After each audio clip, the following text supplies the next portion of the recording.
The societal and psychological dynamics of labor exploitation, as exemplified in systems like slavery, abolition, and their aftermath in the United States and Liberia, reveal a persistent drive for economic advantage through cheap labor, shaping group cohesion, civilizational development, and intergroup conflict.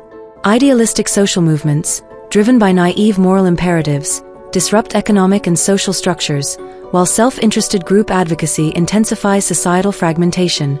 Elite groups, exploiting labor for power, perpetuate universal patterns of dominance. These dynamics, rooted in social psychology and group identity theories, reflect broader societal tensions between cohesion and conflict, progress and clash. This essay synthesizes these perspectives through a dialogic approach, emphasizing labor exploitation's impact on social cohesion, the destabilizing effects of idealism, and the perpetuation of power imbalances. Organized thematically, it explores labor exploitation's societal role, idealistic movements' psychological roots, self-interested advocacy's divisive effects, elite exploitation's social consequences, labor market competition's group dynamics, and the manager-labor struggle's civilizational implications, concluding with introspective reflections on societal cohesion and conflict. Labor exploitation as a societal foundation. Labor exploitation, driven by the pursuit of economic efficiency, forms a foundational dynamic in societal organization, prioritizing group survival over individual equity. Historically, systems maximizing unpaid or low-cost labor, such as agrarian economies reliant on coerced workers, generated surplus wealth, enabling societal stratification and cultural advancement. This economic imperative, rooted in social exchange theory, where groups trade resources for mutual benefit, creates in-group cohesion among elites while marginalizing outgroups. Resistance to these systems, through collective action or individual defiance, reflects social identity theory, as outgroups assert their worth against dominant norms. The racialized structures of such systems, while economically incidental, amplify group differentiation, fostering prejudice and stereotypes that justify exploitation. High human costs, including physical and psychological trauma, underscore the system's indifference to individual well-being, as groups prioritize collective economic gain. Labor exploitation strengthens elite cohesion but sows intergroup conflict, shaping societal development through competition and resistance, a dynamic that persists across civilizational contexts. Idealistic movements and psychological motivations. Idealistic social movements, propelled by moral absolutism, disrupt societal structures by challenging exploitative norms, often with unintended consequences. These movements, numbering significant adherents in their peak, draw from cognitive dissonance theory, where individuals resolve moral discomfort by advocating systemic change. Leaders, influenced by collective moral identity, frame exploitation as a societal failing, mobilizing followers through shared values but neglecting practical transitions. The dismantling of exploitative systems triggers economic upheaval, forcing reliance on transitional labor arrangements that entrench poverty and dependency, with marginalized groups earning significantly less than dominant groups. Legal and social barriers, coupled with collective violence targeting freed groups, reflect realistic group conflict theory, where resource competition fuels hostility. Long-term, discriminatory policies perpetuate economic divides, reinforcing group stereotypes and intergroup tension. Some movement leaders propose social reforms, but most succumb to confirmation bias, underestimating societal resistance and disbanding prematurely. Idealism, while rooted in moral psychology, fractures cohesion by ignoring economic realities, intensifying civilizational clashes. Self-interested advocacy and societal fragmentation. Self-interested group advocacy, pursued by marginalized group leaders, prioritizes in-group interests over societal cohesion, exacerbating intergroup conflict.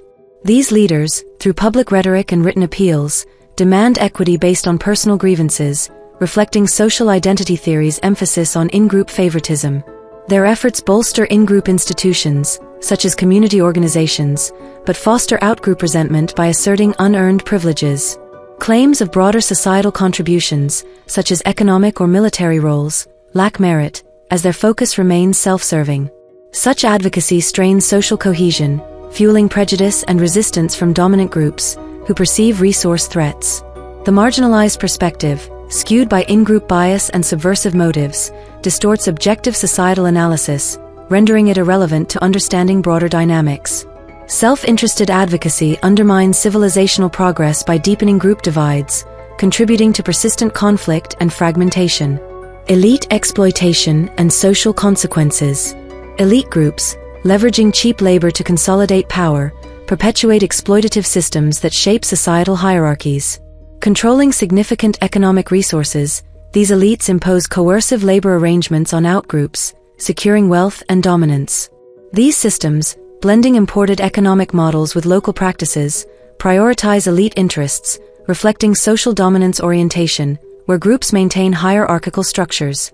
Outgroup resistance, through collective uprisings or political upheaval, seeks autonomy, challenging elite control. These practices, though less extensive than larger exploitative systems, underscore universal motives for economic advantage. Elite exploitation strengthens in-group cohesion but destabilizes broader society, fostering intergroup conflict that hinders civilizational cohesion and fuels cycles of dominance and resistance. Labor market competition and group dynamics. Post-exploitation labor markets rely on cheap labor to drive economic competition, intensifying group dynamics. Transitional labor systems pay marginalized workers less than dominant groups, enabling industries to reduce costs. Migration to urban centers, driven by economic opportunity, sees millions enter low-wage sectors, boosting corporate profits and societal growth. Businesses exploiting this labor outperform competitors, reinforcing cost efficiency's economic primacy.